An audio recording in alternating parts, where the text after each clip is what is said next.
नमस्कार, बहुत स्वागत है आपका। आप देख रहे हैं अमर छत्तीसगढ़। मैं हूं आपके साथ ऋतु ज्ञानवानी। सबसे पहले बात मानसून की करेंगे। मानसून आने से पहले गर्मी पर पूरे प्रदेश को झुलसा रहा है। जून के महीने में आसमान से आग बरस रही है। भीषण गर्मी और लू से लोगों का जीना मुहाल हो चुका है। प्रदेश में पारा 46 डिग्री के पार पहुंच चुका है। जांजगीर चांपा सबसे ज्यादा तापमान 46 डिग्री दर्ज किया गया है। जांजगीर के बाद दूसरा गर्म जिला रायगढ़ रहा, जहां तापमान 45 डिग्री दर्ज किया गया। मुंगेली 44.9, रायपुर का तापमान 43.3, बिलासपुर का तापमान 43.6, दुर्ग का तापमान 43.8, जगदलपुर का तापमान 40.6 डिग्री दर्ज किया गया है। मौसम विभाग के मुताबिक आज भी लू चलने की संभावना है। वहीं आज प्रदेश में 1-2 स्थानों पर हल्की बारिश होने की संभावना है।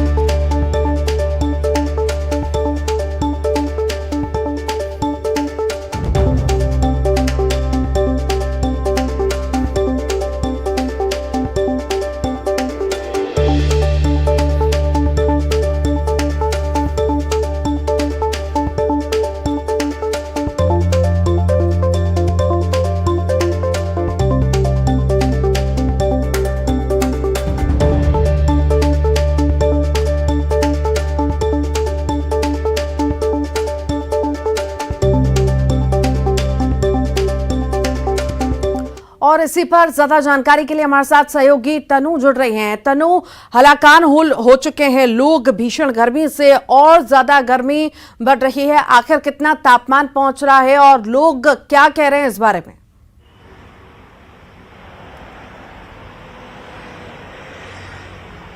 जी देखिए, जून का आधा महीना निकल चुका है और इस महीने भर में लोग जो है भीषण गर्मी और चिलचिलाती धूप से परेशान हैं। सुबह से ही लोगों को झुलसाने वाली गर्मी का जो है वो सामना करना पड़ रहा है। ऐसे में लोगों का घर से निकलना भी मुश्किल हो गया है। वहीं मौसम वैज्ञानिक के अनुसार छत्तीसगढ़ में 20 जून तक मानसून की एंट्री हो जाएगी, जो दक्षिण बस्तर से छत्तीसगढ़ में प्रवेश करेगा।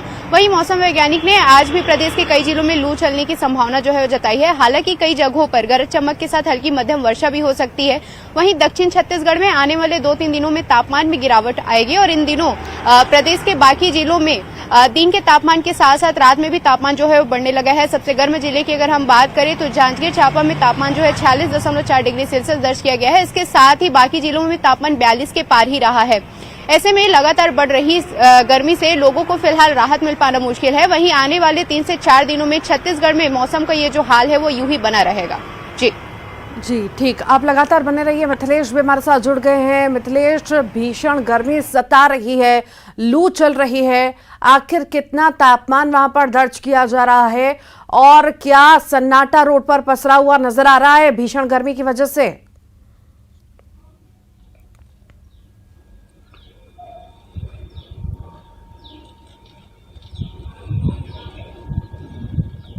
मिथिलेश, आपको मेरी आवाज मिल पा रही है?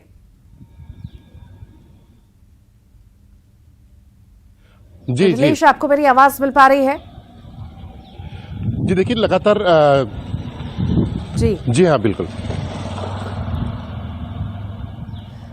मिथिलेश, गर्मी से लोग हलाकान हो चुके हैं, परेशान हो रहे हैं और लू की चपेटें अलग परेशान कर रही हैं। आखिर कितना तापमान वहां पर दर्ज किया जा रहा है और क्या सड़कों पर वैसा ही सन्नाटा नजर आ रहा है? निश्चित रूप से लगातार जो है तापमान बढ़ता जा रहा है। यहाँ पर दुर्ग जिले की बात किया जाए तो करीब 44 डिग्री तापमान हो गया है और धूप इतनी तेज है कि 1 मिनट भी धूप में लोग खड़े नहीं रह सकते हैं। लगातार लू जो चल रही है उस वजह से लोगों के घर से बाहर निकलना मुश्किल हो जाता है। मैं जिस जगह में खड़ा हूँ यहाँ भी पूरे तरह से सन्नाटा पसरा हुआ है। हालांकि संडे का दिन जरूर है, लोग कम ही घरों से बाहर निकलते हैं, लेकिन जब धूप है तो ऐसा जो है वो जो ऑन डे रहते हैं उस दौरान भी ऐसा देखा जा रहा है। लगभग 4 दिन हो गया इसी तरह के हालात बने हुए हैं कि जो पूरा शहर जो है वो लू की चपेट में आ गया है।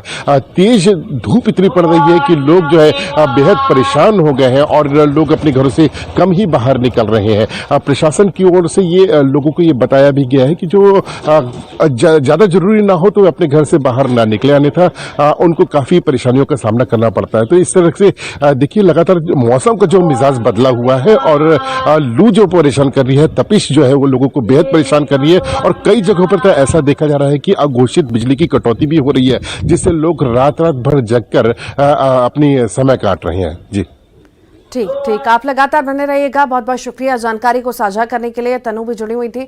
तनु, आपका बहुत बहुत शुक्रिया। भिलाई की तालपुरी की बात करेंगे, जहां पर परिजात कॉलोनी में सुबह पुलिस की छापेमारी से हड़कंप मच गया। पुलिस ने कॉलोनी के हर घर में जाकर लोगों से पूछताछ की।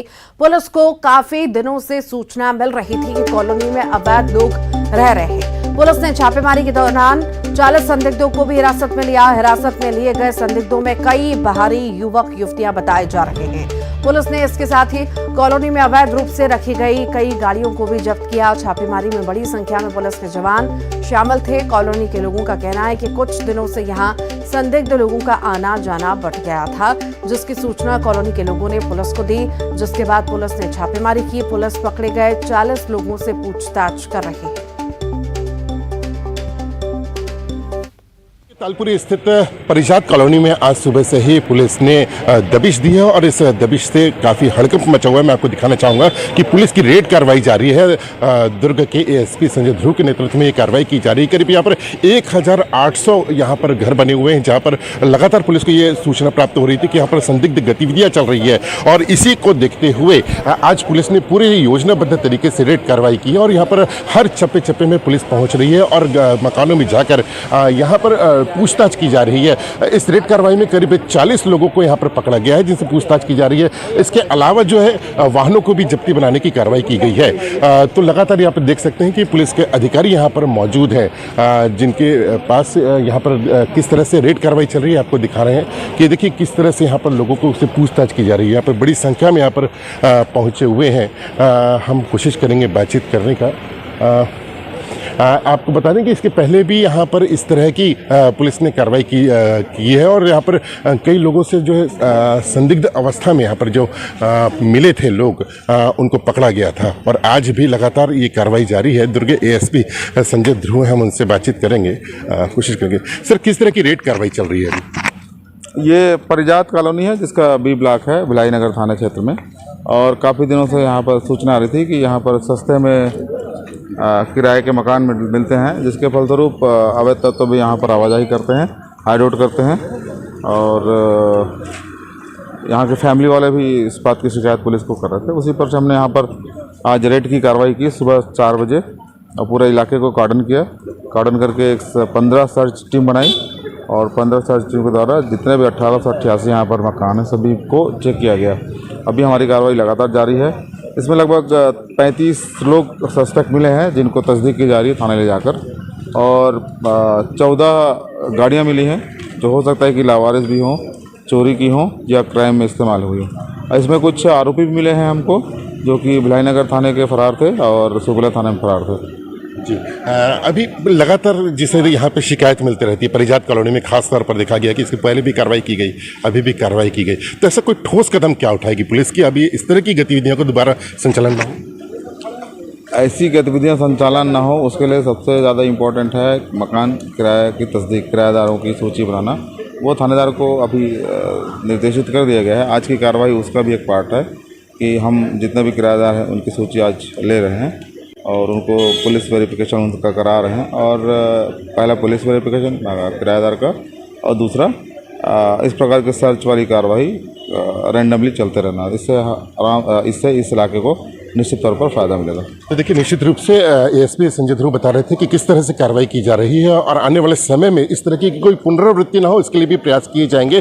तो आज जो कार्रवाई की गई है उसमें 35 से अधिक लोग पाए गए हैं, जिनसे पूछताछ की जा रही है और पूछताछ में उन पर जो भी कमी पाई जाएगी उनके खिलाफ में उचित कार्रवाई की जाएगी। न्यूज़ 18 छत्तीसगढ़ के लिए भिलाई से मिथिलेश ठाकुर। ये कार्डन और सर्च की कार्रवाई थी, जो कि हम लोगों ने भिलाई नगर थाना क्षेत्र के तालपुरी इलाके में परिजात कॉलोनी में किया है। इसमें बी ब्लॉक में काफ़ी दिनों से शिकायत आ रही थी और यहाँ पर सस्पेक्टेड लोग घूमते हैं और रहते हैं और अवैध गतिविधियाँ संचालित करते हैं। उसी को लेकर आज हम लोगों ने 15 टीम बनाई थी, 15 टीआई और 9 राजपति अधिकारी थे, 150 की संख्या में हमारे जवान थे।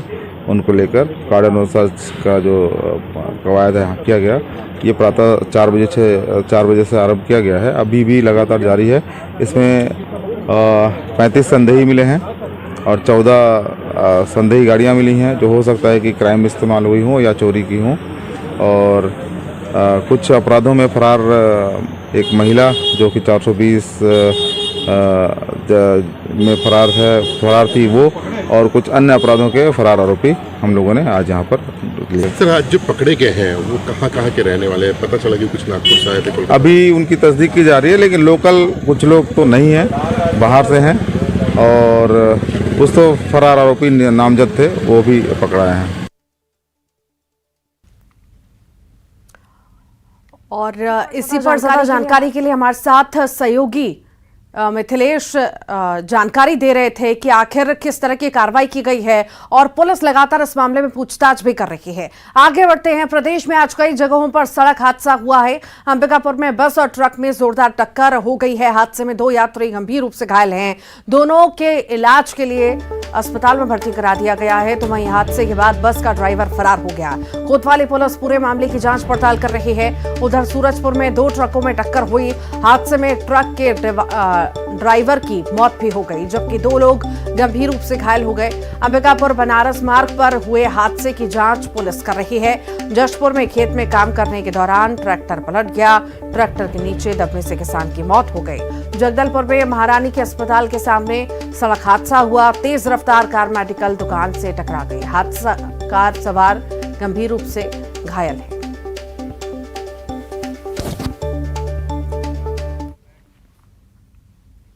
मुंगेली से बड़ी खबर है। घर में लगी भीषण आग, 5 लोग झुलस गए हैं। शॉर्ट सर्किट से घर में आग लगना बताई जा रही है। आग से गैस सिलेंडर भी फट गया।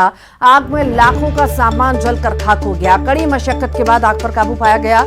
लालपुर थाना के छाता गांव की घटना आपको बता रहे हैं। ये तस्वीरें आप देख रहे हैं, मुंगेली की ये तस्वीरें हैं जहां पर घर में भीषण आग लगी और 5 लोग झुलस गए। शॉर्ट सर्किट से आग लगना बताई जा रही है।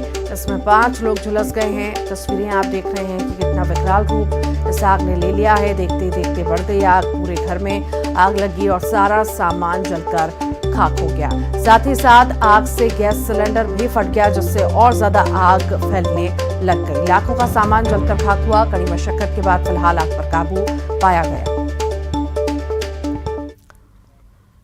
भिलाई से बड़ी खबर है। संडे मार्केट को लेकर प्रशासन एक बार फिर सख्त नजर आ रहा है। दुकान लगाने की समय सीमा जो है तय की गई है, मार्किंग की गई है। मुनादी कराकर व्यापारियों को हिदायत भी दी गई है। नियम तोड़ने पर कड़ी कार्रवाई होगी। आज निगम प्रशासन पैनी नजर रखेगा। सुपेला चौक से गदा चौक तक ये मार्केट लगता है। सड़क पर बाजार लगने से परेशानी होती है।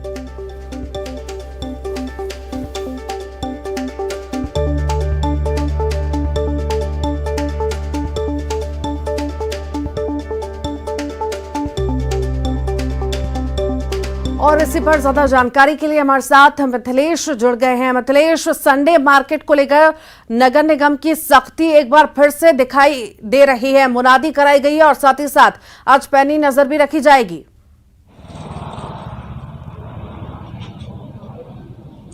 निश्चित रूप से ये काफी व्यस्ततम मार्ग माना जाता है। सुपेला चौक से लेकर गदा चौक एक ऐसा एरिया है जहां पर सबसे अधिक वाहनों का आवागमन होता है। लेकिन संडे के दिन उसी जगह पर संडे बाजार लगता है, जिस वजह से अधिकांशतः ये देखा गया है कि आवागमन जो है अवरुद्ध हो जाता है। कई इमरजेंसी होती है, लेकिन उन वाहनों को निकलने में काफी परेशानियों का सामना करना पड़ता है। कई बार इसकी शिकायत की गई थी। इसके पूर्व पहले एक बार कार्रवाई की गई थी, उनकी मार्किंग की गई थी और उनको निर्धारित जगह पर दुकानें लगाने की चेतावनी दी गई थी। कुछ समय तक ठीक चलता रहा, फिर उसके बाद में व्यवस्था बिगड़ गई। तो निगम ने एक दिन पूर्व ही पहले ही मुनादी करवा दी। निर्धारित उनको स्थान बता दिया गया कि इस स्थान पर उनको दुकान लगाना है। यदि वे निर्धारित स्थान पर दुकान नहीं लगाते हैं तो आज जो है वो बड़ी कार्रवाई की जाएगी। पहले से ही व्यापारियों को ये चेतावनी दे दी गई है। ये पूरी कवायद इसलिए की जा रही है क्योंकि एक बड़ी कॉलोनियां जो है उसी रास्ते से होती हुई वो रास्ता ही मुख्य मार्ग होता है, जहां से हजारों आवागमन होते हैं। तो निसंदेह जो भिलाई वासियों को काफी परेशानियों का सामना करना पड़ रहा था संडे मार्केट की वजह से। यदि वे व्यवस्थित हो जाए तो कोई परेशानी नहीं होगी, लेकिन क्या सड़क पर पसरा डालकर जब वो व्यापार करते हैं तो वाहनों का आवागमन अवरुद्ध हो जाता है। तो आज संडे बाजार लगा हुआ है और कुछ अभी टीम निकली हुई है और टीम जो जहां जहां भी इस तरह की लापरवाही दिखेगी वो कार्रवाई करेगी, चालानी कार्रवाई की जाएगी और हो सकता है उनके लाइसेंस भी रद्द कर दिए जाए। जी ठीक, बहुत बहुत शुक्रिया मिथिलेश। रायपुर से बड़ी खबर की बात करेंगे। आज रायपुर में कई कार्यक्रम में शामिल होंगे सीएम भूपेश बघेल। मेकाहारा ऑडिटोरियम में ये कार्यक्रम आयोजित होगा, जिसमें शामिल होंगे सदगुरु कबीर स्मृति महोत्सव कार्यक्रम भी होगा, जिसमें शिरकत करेंगे।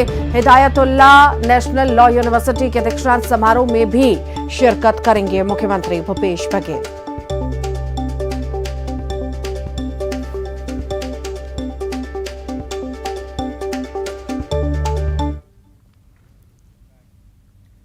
लहरों से डरकर नौका पार नहीं होती, कोशिश करने वालों की कभी हार नहीं होती। कुछ ऐसा ही कर दिखाया ग्रामीण क्षेत्र की एक बेटी ने, जो बिना कोचिंग किए नीट की परीक्षा में पास हो गई। दुर्ग जिले का एक ऐसा गांव जहां दूर दूर तक डॉक्टर नहीं है, जहां मूलभूत सुविधाएं नहीं हैं और जिस परिवार को आज के समय में मोबाइल फोन तक नसीब नहीं है, उस परिवार की होनहार बेटी ने नीट एग्जाम में शानदार प्रदर्शन किया है। कौन कहता है कि आसमां में सुराग नहीं हो सकता, एक पत्थर तो तबीयत से उछालो यारो।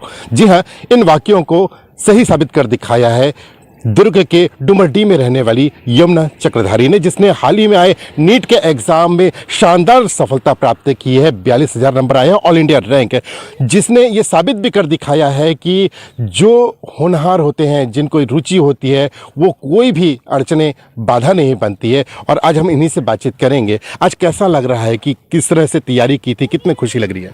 सर बहुत खुशी लग रही है, इतने सालों बाद, इतनी मेहनत के बाद आखिर आज मैं उस मुकाम में पहुंच गई जहां मैं जाना चाहती थी। मैं डॉक्टर बनने वाली हूं, मुझे बहुत खुशी हो रहा है। अच्छा देखिए, इतनी अड़चनें आई यहाँ पे, तो आपने कोई ट्यूशन भी नहीं लिया, किसी से मदद भी नहीं ली, उसके बावजूद भी आपने क्रैक कर लिया, कितना कैसा रहा ये? सर मुझे लगता था कि मैं कोचिंग करती शायद तो मेरा पहले भी हो जाता सिलेक्शन, लेकिन नहीं हो पाया। तो फिर भी मैंने हिम्मत नहीं हारी और हर मुश्किलों का सामना किया और अपनी हौसलों को बुलंद किया और हर परिस्थितियों में अपनी एम को, अपने लक्ष्य को बनाए रखा और उसी की वजह से मैं आज यहाँ पहुँच पाई।